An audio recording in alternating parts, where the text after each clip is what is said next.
Welcome to day 22 of hashtag July Postcard Play, hosted by Carrie the Crafter. And today I was inspired by Robin McClendon's book and her YouTube channel to play with Sumi inks on the gel plate. And the actual working time was pretty short for each section, and the drying time was a little bit longer, so I'll show that. I'll just have some text written. I'm just gonna put music to this. I hope you enjoy this relaxing video and that you like the final card that I came up with.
So here's the final card using just the gold, the Sumi ink, and some red, and then I outlined it with a Posca paint pen, which I sprayed to kind of get it to dissipate a little bit.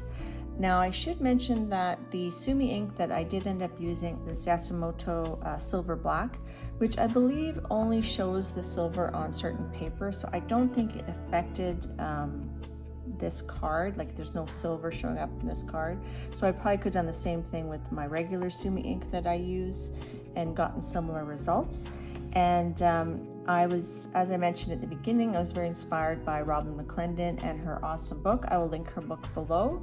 And I just kept this very abstract, grungy, and simple. So I hope you enjoyed day 22 of the #July postcard play. Thanks for watching, and I look forward to day 23. Bye.